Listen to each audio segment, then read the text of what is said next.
मुल्क में गैर मुल्कियों की फूल प्रूफ सिक्योरिटी का मिशन। वजीर आजम ने नेशनल एक्शन प्लान की एपेक्स कमेटी का इजलास जारी। सिविल और अस्करी क़यादत मुल्क की सलामती के उमूर पर अहम फैसले करेगी। वफाकी वज़ीर दाखिला मोहसिन नकवी की ज़ेर सदारत वजारत दाखिला में अहम इजलास।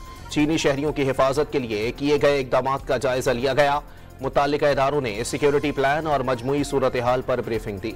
चीनी वजीर ने पाकिस्तान को अंदरूनी मामलात दुरुस्त करने का दो टोक पैगाम दिया। अपोजिशन लीडर का कौमी असम्बली में खिताब। बानी PTI पर जेल में नजर रखने के बजाय सलामती के उमूर पर नजर रखी जाए, उमर अयूब का मुतालबा। ऐवान में गुज़िश्ता रोज शहीद होने वाले जवानों के लिए दुआए मग़फ़िरत। MQM के रहनुमा सैयद मुस्तफ़ा कमाल का मुल्क में माशी इमरजेंसी लगाने का मुतालबा।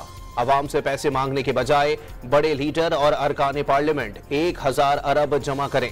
नवाज शरीफ रायवेंट महल, बानी PTI बनी गाला और जरदारी बिलावल हाउस अतिया कर दें, मुस्तफ़ा कमाल की तजावीज़। पीपल्स पार्टी ने कौमी असम्बली के बजट इजलास का बायकॉट खत्म कर दिया। PP का कौमी असम्बली में बजट पर बहस में हिस्सा लेने का फैसला। बिलावल भुट्टो ने वजीर आजम से मुलाकात में बजट पर तहफ़्फ़ुज़ात का इजहार किया था। बानी PTI और बुशरा बीबी समेत तमाम गिरफ्तार रहनुमाओं को रिहा किया जाए, तहरीक इंसाफ के अरकान पार्लियामेंट का मुतालबा।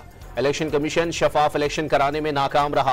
अपोजिशन लीडर की इलेक्शन कमीशन के सामने मीडिया से बातचीत। डिप्टी कमिश्नर रावलपिंडी ने PTI के 4 रहनुमाओं की नजरबंदी के अहकामात जारी कर दिए। 3 MPO के तहत गिरफ्तार करके अडियाला जेल मुंतकिल करने का हुक्म। सेनेटर सलीम मांडवीवाला की जेर सदारत सेनेट की कायमा कमेटी खजाना का इजलास। कमेटी ने बच्चों के दूध पर 18% सेल्स टैक्स आयद करने की तजवीज मुस्तरद कर दी। जमात इस्लामी का वफाकी बजट और बिजली की लोड शेडिंग के खिलाफ कल मुल्कगीर एहतजाज का ऐलान।